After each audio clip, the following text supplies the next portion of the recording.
의 영향 아래 고통과 슬픔을 당할 수 있다는 것입니다. 그렇지만 그런 우리들에게 하나님께서는 이렇게 말씀하십니다. 오늘 신명기 1장 29절 그들을 무서워하지 말라. 그들을 두려워하지 말라. 아멘. 여러분, 모세가 원망하며 반항하는 이스라엘 백성들에게 이 말을 조용히 말했을까요? 모세는 강하고 담대한 사람이었습니다. 모세가 이스라엘 백성들 앞에서 강력하게 외쳤을 것입니다. 그들을 두려워하지 말라. 그들을 무서워하지 말라. 선포했을 것입니다. 사랑하는 성도 여러분, 우리는 과연 무엇을 두려워하고 살고 있습니까? 하나님께서 우리와 함께 하시지 않음을 그것을 두려워하며 살기보다는 전혀 예상치 못했던 일이 갑자기 일어날 것을 두려워하며 그렇게 살고 있지는 않습니까?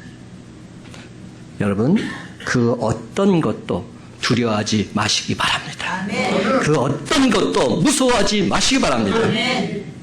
하나님께서는 그 이유를 이렇게 말씀해 주고 계십니다. 30절 말씀 다 같이 함께 읽어봅시다. 30절 시작. 너희보다 먼저 가시는 너희 하나님 여호와께서 애굽에서 너희를 위하여 너희 목전에서 모든 일을 행하신 것 같이 이제도 너희를 위하여 싸우실 것이라. 아멘. 이제도 너희를 위하여 싸우실 것이며. 여러분, 우리보다 먼저 가시는 하나님, 우리보다 앞서 가신 하나님께서 애굽의 종되었던 이스라엘 백성들을 당신의 전능하신 능력으로 인도해 주셨던 것처럼 어둠과 사망의 사탄 권세 아래에서 죄악의 종으로 살았던 저와 여러분, 하나님께서 긍휼히 여겨 주셔서 빛의 자녀로 불러준 줄 믿으시기 바랍니다. 아멘. 하나님께서 우리를 당신 자녀로 빛의 자녀로 불러주셨기에 하나님께서는 우리가 잘 나갈 때나 못 나갈 때나 건강할 때나 병들었을 때나 영적인 가나안 천국에 들어가기까지 우리보다 앞서 가시면서 우리 나아갈 길 밝히 인도해 주실 줄로 믿습니다. 아멘. 그래서 지도자 모세는 우리보다 먼저 가시며 우리의 갈 길을 인도하시는 하나님이시다 이렇게 표현하고 있습니다. 31절에도 보면 광야에서도 너희가 당하였거니와 이런 말씀이 있습니다. 낮의 뜨거움과 밤의 추위가 있는 광야에서 너희가 경험했던 것처럼 사람이 자기 아들을 낳는 것 같이 너희 아는 여호와께서 너희가 걸어온 길에서 너희를 안으사 이굽까지 이르게 하셨다 말씀하고 있습니다. 그렇습니다. 모세는 사람이 사랑하는 아들을 품에 안는 것처럼 하나님께서 이스라엘 백성들을 안아서 인도하셨다. 적과 꿀이 흐르는 가나안 땅에 들어갈 새로운 세대들에게 강력하게 선포해주고 있습니다. 여러분, 신명기 세 차례에 걸친 모세의 설교로 구성되어 있다는 사실 아십니까? 모세가 출애굽 2세대들에게 하나님 말씀을 세 번에 맞춰서 선포하고 있는 것이 신명기입니다. 신명기란 말은 영어로 듀트로놈이라고 하는데요. 그 뜻이 무슨 뜻이냐 하면 두 번째 율법이다 이런 뜻입니다. 신명기 할 때 신은 한자로 무슨 신자일까요? 제가 자꾸 한자를 물어보죠. 새로운 신자일까요? 귀신 신자일까요? 아니에요. 조금 전에 답이 나왔어요. 납신이라고 하는데 거듭 신자입니다. 이게 뭐냐면 다시 한번 이런 뜻입니다. 그래서 중국어 성경에는 신명기라고 표시 안 하고 제명기라고 썼습니다. 다시 하나님 말씀을 전한다. 이게 신명기입니다. 거듭 재차 하나님께서 주신 말씀 그것을 전해주고 있는 겁니다. 누구에게? 출애굽한 2세대들에게. 그렇습니다, 여러분. 신명기는 하나님께서 가나안 입성을 앞에 둔 새로운 세대, 출애굽 2세대들에게 다시 한번 모세를 통해서 하나님 말씀을 재인식시켜 주고자 주신 말씀이 신명기입니다. 그렇다면 여러분, 지도자 모세가 왜 이토록 피를 토하는 심정으로 이스라엘 백성들에게 강력하게 선포하고 있을까요? 그것은 바로 그 순간까지도 그들이 하나님을 믿지 못하고 있는 안타까운 현실 때문에 이 말을 하고 있는 겁니다. 입술로는 믿습니다. 아멘 하면서도 실제적으로는 믿지 않고 있기에 이스라엘 백성들에게 분명하게 다시금 말씀을 전하고 있는 것이지. 여러분, 신명기 1장은 특히 하나님 명령을 따라서 가데스 바네아에서 행군한 출애굽 1세대들이 하나님을 반역하고 불순종했던 그 쓰라린 사건을 상기시켜주고 있습니다. 출애굽 1세대들이 광야에서 망하게 된 것은 하나님께 불순종하고 하나님을 믿지 않았기 때문이다 말합니다. 그래서 모세는 출애굽 2세대들에게 너희 부모들이 광야에서 망한 것은 하나님께 불순종하고 하나님을 믿지 않고 살았기 때문이다 분명히 다시금 알려주고 있는 겁니다.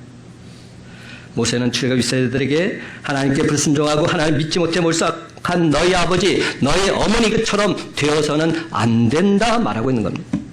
그들을 본받지 말라고 말하고 있습니다. 32절에 보면 이 일에 너희가 너희 하나님 여호와를 믿지 아니하였도다 말씀하시면서 하나님께서 안타까워하시는 모습을 보게 됩니다. 그렇다면 이 말은 도대체 무슨 일을 믿지 못했다는 말일까요? 그 사건을 지금 신명기 1장에서 말해주고 있습니다. 가데스 바네아에서 모세는 12정탐꾼을 가나안 땅에 보냈습니다. 정탐 후에 여호수아와 갈렙만이 돌아와서 긍정적인 보고를 합니다. 그 내용이 1장 25절 말씀입니다. 그 땅의 열매를 손에 가지고 우리에게로 돌아와서 우리에게 말하여 이르되 우리 하나님 여호와께서 우리에게 주시는 땅이 좋더라 하였느니라. 근데 나머지 10정탐꾼은 부정적인 보고를 합니다. 28절 보면 우리가 어디로 가랴 우리의 형제들이 우리를 낙심하게 하여 말하기를 그 백성은 우리보다 장대하며 그 성읍들은 크고 성곽은 하늘에 닿았으며 우리가 또 거기서 아낙 자손을 보았노라 하는도다. 민수기 13장 33절에도 보게 되면 거기서 네피림 후손인 아낙 자손의 거인들을 보았나니 우리는 스스로 보기에도 메뚜기 같으니 그들이 보기에도 그와 같았을 것이니라 말씀합니다. 한마디로 저들은 거인이고 우리는 메뚜기밖에 안 된다는 겁니다. 그 부정적인 보고 때문에 이스라엘 백성들은 하나님과 모세를 향해서 원망을 하게 되는 것입니다. 애굽에 매장지가 없어서 이곳까지인데 우리를 죽이려 하느냐고, 우리는 결단코 가나안 땅에 올라가지 않기는토라고 하나님 명령을 거역하고 있습니다. 바로 그때 하나님께서 모세를 통해서 이스라엘 백성들에게 하신 말씀이 오늘 본문의 말씀입니다. 29절, 30절, 31절 말씀 다 같이 한 목소리로 또박또박 읽어봅시다. 시작.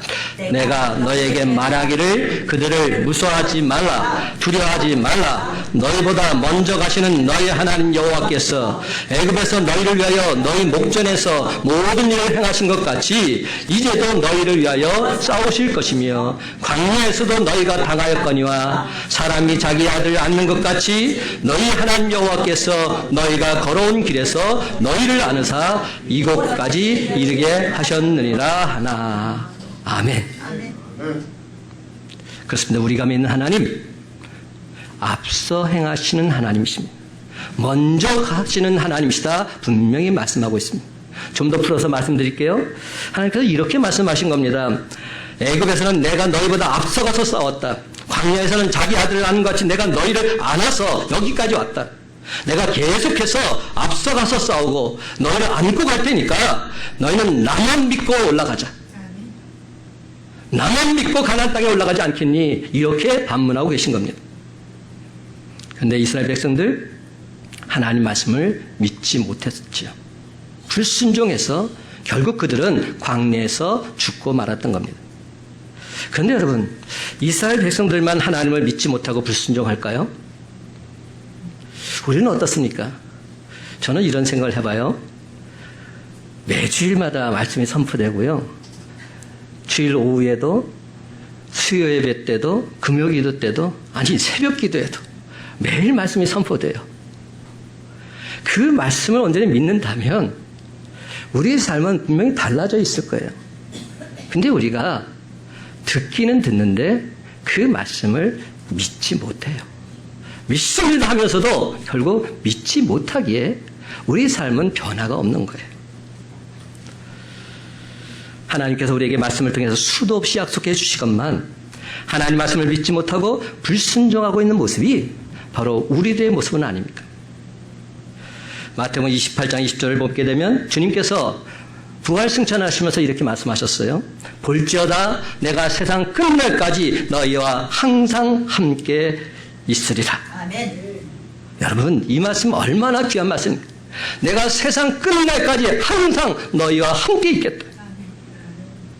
근데 우리는 조금만 힘들어도, 조금만 일이 잘 안 풀려도 하나님을 향해서 원망하고 낙심천만한 삶을 살고 있지는 않습니까? 사랑하는 성도 여러분, 하나님이 지금 나와 함께 하심을 여러분이 진정 믿는다면 원망, 불평 나올 수 있을까요? 하나님이 지금 나와 함께 하심을 내가 믿는다면 과연 하나님을 향해서 원망할 수 있을까요? 불평할 수 있을까요? 사랑하는 성도 여러분, 하나님이 진정 나와 함께 하심을 믿으십니까? 아멘. 하나님이 정말 나를 사랑하시고 나를 보호하고 계심을 믿으십니까? 아멘. 정말 믿으신다면 무엇이 문제란 말입니까? 하나님이 정말로 나와 함께 하시고 하나님이 정말로 나를 사랑하시고 하나님이 정말로 나를 보호하고 계시는데 도대체 무엇이 문제란 말입니까? 문제될 것이 없지요. 그러면 사랑하는 성도 여러분, 그 어떤 어려운 상황을 만나도 결코 흔들리지 마시고 하나님을 끝까지 믿고 신뢰하는 절대 믿음의 소유자가 바로 저와 여러분이 다 되시기를 예수님의 이름으로 간절히 축원합니다. 아멘. 근데 그 하나님, 오늘 성경을 보면 우리보다 늘 항상 앞서 가신다 말씀합니다. 그렇습니다, 여러분. 우리가 믿는 하나님은 우리보다 앞서 가시는 하나님이십니다. 우리보다 먼저 가시는 하나님이십니다. 복음성 가운데 우리가 잘 아는 복음성 있어요. 이 찬양합시다. 나의 등 뒤에서 나를 도우시는 주. 우리가 너무 잘 아는 일어나 걸어라 그 찬양이 있는데 한번 1절만 우리 함께 신나게 박수치면서 찬양하십시다.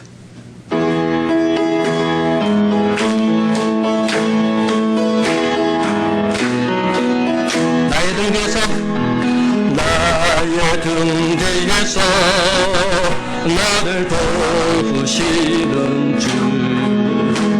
나의 인생길에서 지치고 고나여 내 뒤처럼 주로 안고 싶을 때 나를 밀어주시네. 일어나 걸어라 일어나 걸어라 내가 새 힘을 주리니 일어나 걸어라 나 너를 도우 일어나 걸어라 일어나 걸어라 내가 새 힘을 주리니 일어나 걸어라 나 너를 도우리. 아멘이시죠? 아멘.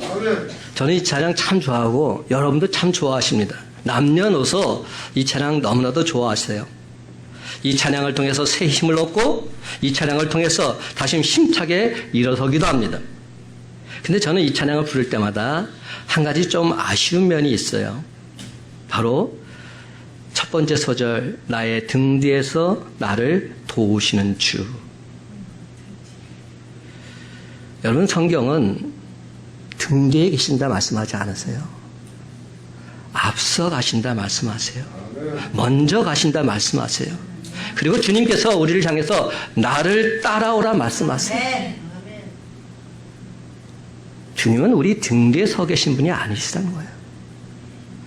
물론 이 찬양의 가사를 지으신 분이 은혜 가운데서 지은 찬양 맞지요. 근데 우리가 믿는 하나님은 등 뒤에 서 계시는 분은 아니십니다. 우리 앞서 가시고 우리 먼저 가시는 그런 분이십니다. 사랑하는 성도 여러분, 내가 믿는 하나님, 나의 등 뒤에서 나를 지켜보면서 어려움을 당할 때 도와주시는 그런 정도의 소극적인 분 아니라는 겁니다. 나를 앞서 가시고 나보다 먼저 가시면서 나를 이끌어 주시는 적극적이고 주도적인 하나님이십니다. 그러므로 우리는 그 하나님의 약속의 말씀을 믿고 따라가기만 하면 되는 겁니다. 아멘. 우리가 믿는 하나님, 우리를 가장 좋은 곳으로 인도해 주실 것이기 때문에, 아멘. 우리를 통해 하나님의 영광 밝히 드러내 주실 것이기 때문에 나는 그 하나님의 약속의 말씀을 믿고 담대히 따라가기만 하면 되는 겁니다. 그렇습니다. 하나님은 뒤에 계시는 분 아니십니다. 나를 앞서 가시는 분이십니다. 근데 왜 사람들이 이 찬양 좋아할까요?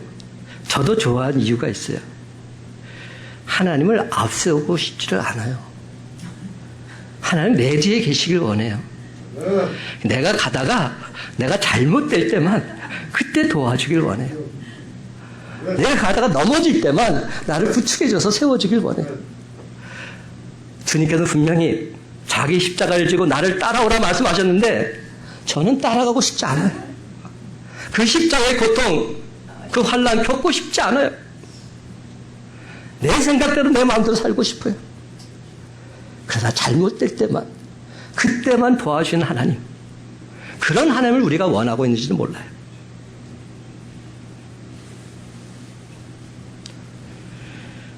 사실 많은 성도들은 앞서가시는 하나님보다 그냥 뒤에 계시다가 내가 어려울 때만 도와주시는 그런 하나님을 원하고 있어요. 그렇다면 이는 솔직히 어떤 마음입니까? 내가 앞장서 가겠다는 겁니다. 주님은 날 따라오기만 하라는 겁니다. 내 삶의 주인 나라는 겁니다. 그러니까 뭡니까? 주님은 주인이 아니죠. 제가 늘 말하죠. 주님이 종인 거죠. 주님이 아니라 종님인 겁니다. 내가 앞장서 갈 테니까 주님은 따라오시다가 내가 잘못될 때만 부축해달라. 이렇게 말하고 있는 겁니다. 혹여 여러분의 신앙 이런 모습은 아닙니까? 그러나 하나님은 분명 우리보다 앞서 가시는 분이다 말씀하고 있습니다. 처음 가는 전혀 모르는 길이라도 지도나 도로 표지판이나 내비게이션이 있다면 길을 잘 갈 수가 있어요. 요즘은 내비게이션이 얼마나 발달되어 있는지 저 같은 길치도 문제될 게 없어요. 제가 거룩한 강성교회에서 부목사를 했을 때 정성진 목사님을 모시고 이제 집회를 많이 갔었어요. 제가 수석일 때 모시고 갔는데 저는 길치고 그분은 얼마나 길에 빠듯한지 몰라요. 잠깐 눈을 붙이고 있다가도 내가 잘못된 길로 가면 딱 말하는 거예요. 근데 저도 고집이 있어서 그래가지고 제가 원하는 대로 가다가 결국은 그 집회에 늦을 뻔했어요. 얼마나 미안하던지. 길을 잘못 들어가지고 저 경인고속도로 쭉 빠져버린 거예요. 서울로 가야 되는데. 그 다음부터는 제가 절대로 제 마음대로 하지 않습니다. 근데 여러분, 내비게이션이 있는데 내비게이션도 요새는 좀 믿을 수가 없어요. 왜 그런 거 봤더니 자꾸만 도로가 생기는 거예요. 길이 생기는 거예요. 그래서 이 전에 내비게이션을 업데이트 안 해놓으면 결국은 이상한 길로 자꾸만 가는 거예요. 지난번에 보니까 분명히 지금 다리 위를 건너고 있는데 강물위를 떠가는 겁니다. 알고 봤더니 도로가 아직 입력이 안 된 거예요. 그런 일 경험할 수 있잖아요. 중요한 것은 뭐냐? 우리가 정말로 안전한 곳, 가장 확실한 곳, 가장 쉬운 곳으로 가기 위해서는 그 길을 완벽히 아는 자와 함께 동행하면 된다는 겁니다. 내비게이션 할지라도 실수할 수 있지만 내가 그 가는 길을 온전히 안다면 내가 곧 내비게이션인 거죠. 그래서 에베레스트와 같은 위험하고 높은 산을 오르는 사람들 보게 되면 그 산을 잘 아는 현지인들과 반드시 동행해야 합니다. 그들을 셀파라고 부릅니다. 그래서 히말라야 정상에서 사진을 찍을 때 사진상에서는 그 사람만 보이지만 그 옆에는 반드시 셀파가 함께 있는 겁니다. 그가 없이는 그 정상까지 올라갈 수 없기 때문에. 사랑하는 여러분, 나를 가장 잘 아는 사람이 누구일까요? 내가 아닙니다. 나를 가장 잘 아시는 분은 하나님이심을 믿으시기 바랍니다. 하나님께서는 나보다 나를 더 잘 알고 계십니다. 내가 어디로 가야 좋을지 하나님은 가장 잘 아십니다. 내가 무엇을 해야 좋을지 하나님은 가장 잘 아십니다. 내 적성 나에게 가장 잘 맞는 일 하나님께서 분명 가장 잘 알고 계십니다. 그러므로 나를 가장 잘 아시는 하나님, 그 하나님께서 앞서서 나를 인도해 주신다면 우리 인생이 얼마나 복되고 아름다운 인생이 되겠습니까? 하나님께서 나를 앞서서 인도해 주시면 한다면 문제될 것이 없는 것이죠. 지금은 고인이 되셨는데 사랑의 교회를 담임하셨던 옥하는 목사님께서 30년 목회의 뒤안길을 정리해서 책으로 낸 적이 있었습니다. 그분 고향이 거제도래요. 근데 너무나도 작고 가난한 마을에서 태어나서 자랐기에 돈 없이도 공부할 수 있는 곳을 택하다 보니까 해군 사관학교를 지원했대요. 근데 2번이나 낙방을 하고 만 겁니다. 멀쩡한 몸인데 신체 검사를 하게 되면 고혈압 판정이 나온다는 거예요. 그래서 필기고사는 합격했는데 신체 검사에서 2번을 낙방해서 결국 해군사학교를 가지 못하게 되었대요. 얼마나 젊은 이 옥하는 목사님께서 마음에 상처가 심했겠습니까? 그런데 그때를 회상하면서 목사님께서 이렇게 말씀하시더라고요. 하나님께서 나보다 먼저 가셔서 내 앞길을 인도해 주셨다고. 나를 당신의 종으로 삼아주시겠어. 이런 고난과 핍박을 경험하게 하셨다고. 하나님 감사하다고. 사랑하는 성도 여러분, 오늘 시간 주신 말씀을 듣고 하나님은 우리보다 늘 항상 앞서가시는 분임을 다시금 분명히 깨달아 알아서 하나님 말씀에 순종하며 살아가는 저와 여러분의 삶이 다 되시기를 주님의 이름으로 간절히 축원합니다. 그렇다면 여러분, 하나님은 왜 늘 항상 우리보다 앞서가실까요? 분명한 이유가 있습니다. 우리를 가장 좋은 길로 인도하시기 위해서, 우리를 통해서 하나님 당신의 뜻을 온전히 이루어 가시기 위해서. 그렇습니다. 하나님은 우리보다 앞서 일하시고 행하시는 분이십니다. 바로 그 하나님은 당신의 백성을 온전히 인도해 주시는 그러한 하나님이십니다. 33절, 그는 너희보다 먼저 그 길을 가시며 장막 칠 곳을 찾으시고 밤에는 불로 낮에는 구름으로 너희가 갈 길을 지시하신 자이시니라. 아멘. 분명하죠. 그런데 여러분, 이 부분 옛날 성경 말씀에 보게 되면 그는 너희 앞서 행하시며 라고 되어 있어요.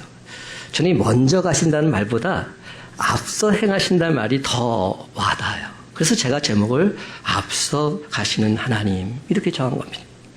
나보다 항상 한 발 먼저 앞서 가시는 하나님. 하나님께서 우리를 앞서 가시는 이유는 장막을 칠 곳을 찾으시기 위해서라 말씀합니다. 우리의 앞길을 온전히 인도해 주시기 위해서 앞서 가시는 겁니다. 여기에 찾으신다는 말은 이리저리 다니다, 정탐하다, 자세히 조사하다, 살피다, 뭐 이런 뜻을 갖고 있습니다. 목자가 양을 위해서 앞서가서 맑은 물과 푸른 풀밭을 이리저리 다니면서 살피고 그렇게 찾듯이 하나님께서도 저와 여러분을 위해서 가장 안전하고 가장 평온한 곳으로 쉴만한 물가로 푸른 풀밭으로 인도해 주신다는 사실 온전히 믿으시기 바랍니다. 아멘. 그래서 다윗은 여호와는 나의 목자시니 나를 푸른 풀밭으로 쉴만한 물가로 인도하시는도다 고백하고 있습니다. 사랑하는 성도 여러분, 하나님 마음에 합한 사람 다윗은 진정 앞서가시는 하나님의 은혜로 살아간 사람입니다. 목자는 양을 위해서 그 길에 있는 가시와 장애물을 제거합니다. 험한 곳에 길을 만들어 놓기도 하고 때로는 돌아서 가는 길도 찾기도 합니다. 그렇습니다. 양을 가장 안전하고 좋은 곳으로 인도하기 위해서 목사는 앞서가면서 길을 만들고 이끌어 주는 것이죠. 하나님께서 모세에게 앞서가시며 보호하시고 인도해 주시겠노라 약속해 주십니다. 출애굽기 23장 20절 말씀, 내가 사자를 내 앞서 보내어 길에서 너를 보호하여 너로 내가 예비한 곳에 이르게 하리로다. 출애굽기 23장 23절, 나의 사자가 내 앞서가서 너를 아모리 사람과 헷 사람과 브리스 사람과 가나안 사람과 히윗 사람과 여붓 사람에게로 인도하고 나는 그들을 끊으리라. 근데 안타깝게도 출애굽 1세대는 앞서 행하시는 하나님 믿지 않았습니다. 그래서 결국 광야에서 죽고 말았던 것이죠. 이러하기에 지도자 모세는 출애굽 2세대만큼은 그래서는 안 되겠다. 간절한 마음으로 출애굽 2세대를 향해서 지금 신명기 말씀을 전하고 있는 겁니다. 너희들만큼은 너희들 아버지, 너희들 어머니를 본받아서는 안 된다. 하나님 말씀에 순종하고 그 말씀대로 따라가라. 그래서 적작들이 흐르는 가나안 땅에 입성하라. 선포하고 있는 겁니다. 사랑하는 성도들은 하나님은 앞서 행하시며 우리 위해 길을 내고 우리를 안전하게 인도해 주시는 분이십니다. 우리는 그 하나님을 믿고 반드시 승리하는 복된 인생이 되어야 하지 않겠습니까? 그렇습니다, 여러분. 앞서 행하시는 하나님은 당신의 백성들을 위해서 친히 싸워주시는 분이라 성경은 말합니다. 30절 제가 다시 볼게요. 너희보다 먼저 가시는 너희 하나님 여호와께서 애굽에서 너희를 위하여 너희 목전에서 모든 일을 행하신 것 같이 이제도 너희를 위하여 싸우실 것이며, 하나님께서는 당신의 사랑하는 자녀들 이스라엘 백성들 괴롭히고 있는 저 애굽의 바로왕 당당히 친히 먼저 가서 싸우셨습니다. 지도자 모세에게 이스라엘 백성들에게 그들과 싸울 수 있는 힘은 없었지요. 그들에게는 어떤 무기도 어떤 군대도 준비되어 있지 못했습니다. 강대국 애굽에 맞서서 출애굽할 해방의 역사를 이룰 그러한 일들 전혀 불가능한 것처럼 보였습니다. 도저히 이스라엘 백성들은 애굽에 맞서 싸울 상대가 되지 않았던 것입니다. 그런데 놀랍게도 이스라엘 백성들이 싸운 것이 아니라 하나님께서 대신 싸워주시겠다 말씀하고 있습니다. 내가 싸우겠다는 겁니다. 하나님 이스라엘 백성들을 애굽에서 이끌어내기 위해서 애굽 땅에 10가지 재앙을 내리십니다. 근데 싸움은 그것으로 끝난 게 아닙니다. 이스라엘 백성들을 어디로 인도했습니까? 홍해 바다로 인도했습니다. 그 이유는 애굽의 군대를 홍해 바다에 수장시키시라는 하나님의 유인책이셨습니다. 그 사실을 모르는 애굽 왕 바로는 군대를 총동원하지요. 군대만 동원하는 이스라엘 백성들 다시 노예로 삼을 수 있다 여겼기 때문입니다. 왜냐하면 앞에는 홍해 바다가 놓여있고 뒤에는 지금 애굽 군대가 쫓아가고 있기에 이스라엘 백성들은 사면 초가에 빠진 것이 분명해 보였기 때문입니다. 그 순간 모세가 이스라엘 백성들에게, 두려워하고 있는 이스라엘 백성들에게 뭐라 말합니까? 유명한 말씀, 출애굽기 14장 14절 말씀입니다. 여호와께서 너희를 위하여 싸우시리니 너희는 가만히 있을지니라. 여호와께서 너희를 위하여 싸우신다. 너희는 가만히 보기만 하라는 겁니다. 그렇습니다. 이스라엘의 하나님, 우리 모두의 하나님은 앞서서 당신의 백성을 위해서 친히 싸우시는 분이십니다. 출애굽 1세대는 앞서 싸우시는 하나님을 믿지 않아서 약속의 땅을 누리지 못했습니다. 그렇지만 출애굽 2세대는 앞서 싸우시는 하나님을 온전히 믿고 가나안 정복에 반드시 승리해야 된다 말씀하고 있는 겁니다. 사랑하는 성도 여러분, 우리가 믿는 하나님은 우리 앞서 가셔서 찾으시고 인도하시고 싸워주시는 분인 줄 믿으시기 바랍니다. 그런데 오늘 본문에서 가장 중요한 단어가 한 마디 나와요. 30절에 보면 이제도라는 단어가 나옵니다. 이제도 너희를 위하여 싸우실 것이며, 이제도 무슨 말입니까? 지금도. 하나님 지금도 살아계신 분이시기에 과거에만 앞서가시어 찾으시고 인도하시고 싸워주시는 그런 하나님이 아니라 지금도 앞서가시어 찾으시고 인도하시고 싸워주시는 그런 하나님이시다 말씀하고 있는 겁니다. 아멘. 그렇습니다, 여러분. 하나님은 지금도 나를 앞서가시어 찾으시고 인도하시고 내 대신 싸워주고 계신 줄 믿으시기 바랍니다. 아멘. 그렇다면 누구와 싸우고 있습니까? 우리들 신앙의 원수들인 사탄 마귀 세력과 주님께서 친히 싸우고 계십니다. 지금도 우리네 신앙에 방해된 모든 세력과 주님께서 친히 싸우고 계십니다. 하나님 우리 대신 친히 싸워주고 계시기에 지금까지 우리는 우리의 신앙 온전히 지킬 수 있는 줄 믿으시기 바랍니다. 아멘. 그런데 여러분, 정말 중요한 것은 지금까지도 나를 앞서가시어 찾으시고 싸우신 바로 그 하나님께서 앞으로도 나를 앞서가시어 찾으시고 인도하시고 싸워주실 것이라는 사실이, 아멘. 어제도 오늘도 동일하신 하나님께서 내일도 우리 앞길을 인도해 주실 줄 믿으시기 바랍니다. 아멘. 저와 여러분도 항상 앞서가셔서 찾으시고 인도하시고 친히 싸워주시는 분이 내가 믿는 하나님이심을 고백하시기 바랍니다. 사랑하는 성도 여러분, 우리가 믿음의 삶에서 열심을 갖는 것 참 중요합니다. 많은 일에 봉사하고 또 어떤 목표에 도달하는 것 중요합니다. 그러나 그것보다 더 중요한 게 뭘까요? 하나님이 나와 함께 하신다. 하나님이 지금까지 날 인도하셨고 앞으로 내 삶을 인도하실 나는 믿노라. 이게 확신만 있다면 문제될 것이 없습니다. 가장 중요한 것은 하나님의 인도하심을 받는 삶을 사는 것. 그러면 문제될 것이 전혀 없는 것이죠. 어떤 일을 빨리 하는 것, 어느 지점에 빨리 도착하는 것, 그것이 좋다고 말하는 것, 이것은 세상적인 관점일 수 있습니다. 하나님은 빨리 성공하고 어떤 목표에 도달하는 것보다 하나님은 늘 항상 우리와 함께 동행하기를 원하십니다. 그런데 우리가 하나님과 함께 하려면 우리가 하나님 명령에 순종하는 삶을 살아야 하지 않겠습니까? 여러분, 우리들이 하나님의 인도하심을 받는 데 가장 큰 방해 요소가 무엇일까요? 하나님과 동행하는 삶을 사는 데서 가장 문제되는 것이 무엇일까요? 우리가 자꾸만 하나님보다 앞서가려고 합니다. 우리가 자꾸만 하나님보다 먼저 움직이려고 합니다. 우리가 기도할 때도 항상 보면 저도 마찬가지지만 내가 원하는 기도 제목이 딱 정해져 있어요. 그래서 그 기도 제목이 이루어질 때까지 그냥 목숨 걸고 기도합니다.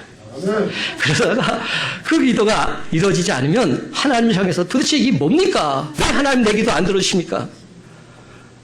그때 하나님께서 뭐라고 말씀하실 것 같아요? 그래, 그건 네 기도야. 내가 원하는 게 아니야. 이렇게 말씀하실 수 있다는 거죠. 그렇죠. 내가 원하는 기도죠. 근데 주님은 다른 것을 원하실 수도 있다는 겁니다. 근데 우리는 그것을 내려놓지 못해요. 그래서 하나님의 인도하심을 가장 놀랍게 체험했던 사람, 조지 밀러라는 분은 일생 동안 5만 번의 기도응답을 받았다, 이렇게 말합니다. 대단한 응답이죠. 근데 그 조지 밀러의 인생 좌우명이 뭔지 아세요? 그는 이런 좌우명을 갖고 살았대요. 하나님보다 앞서가지 말자. 하나님보다 앞서가지 말자. 중요한 좌우명입니다. 하나님보다 앞서가지 말자. 그렇습니다, 여러분. 무조건 빨리 달리는 것만이 좋은 것 아닙니다. 하나님 명령 따라서 빨리 달려가야 합니다. 그러기 위해서는 지금 내가 들고 있는 방법, 내가 세우고 있는 계획, 먼저 그것부터 내려놓아야 합니다. 어떤 사람들은 하나님의 뜻을 정말이 잘 모르겠다, 이렇게 말들 합니다. 하나님 음성 너무 심해서 잘 들리지 않는다, 이렇게 말들 합니다. 왜 그럴까요? 왜 그런 말이 나올까요?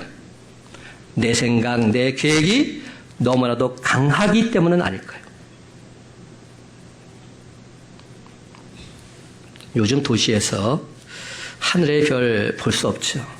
제가 한번 설교를 준비하면서 밤에 이 옥상에 올라가 봤어요. 별이 보이나. 근데 안 보이더라고요. 달만 보이더라고요. 근데 여러분, 지금도 시골에 가면 하늘의 별, 반짝반짝 빛나는 별 볼 수 있어요.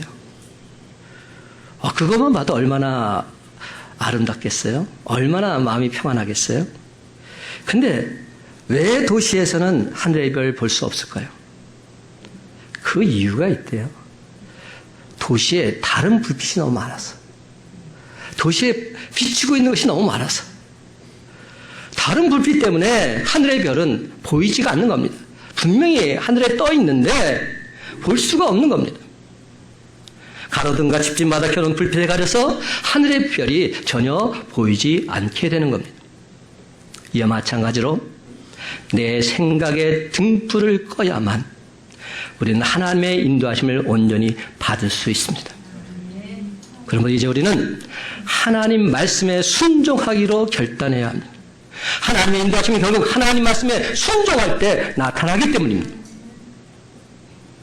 그런데 여러분, 하나님 말씀에 순종하기 위해서는 하나님 뜻을 온전히 알아야 되지 않겠습니까? 그래서 기도해야 되는 겁니다. 그때 기도가 필요한 겁니다. 하나님의 뜻을 알기 위해서 기도하는 때 이게 진짜 기도입니다. 내 생각, 내 뜻을 하나님께 관철시키는 것이 기도가 아닙니다. 하나님 생각, 하나님 뜻을 알아서 그 뜻대로 순종하는 삶, 이것이 기도하는 삶입니다. 그래서 간절한 기도가 필요한 겁니다. 하나님께 간절히 기도하다 보면 나를 내려놓게 됩니다. 나를 포기하게 됩니다. 그리고 하나님의 뜻을 발견하고 하나님을 전적으로 의지하게 됩니다. 그렇습니다. 우리가 하나님을 전적으로 의지할 때 하나님께서는 우리의 삶을 온전하게 지켜주시고 보호해 주시고 인도해 주실 줄 믿으시기 바랍니다. 여기 하나님 말씀이 있습니다. 시편 121편 7절과 8절 말씀. 여호와께서 너를 지켜 모든 환난을 면하게 하시며 또 내 영혼을 지키시리로다. 여호와께서 너희 출입을 지금부터 영원까지 지키시리로다. 아멘. 지금부터 영원까지입니다. 이제 말씀을 맺습니다. 사랑하는 성도 여러분, 어제도 우리를 위해 싸우셨던 하나님께서 오늘도 아니 내일도 영원토록 우리보다 한 발 앞서서 모든 환난을 면하게 해주시고 지금부터 영원까지 우리의 출입을 완벽하게 책임져 주실 줄로 믿습니다. 그렇습니다. 여러분, 이제부터는 우리보다 늘 한 발 앞서 가시는 하나님 그분으로 말미암아 주님 안에서 항상 기뻐하고 쉬지 말고 기도하고 범사에 감사드리는 저와 여러분의 복된 삶이 다 되시기를 예수님의 이름으로 간절히 축원합니다.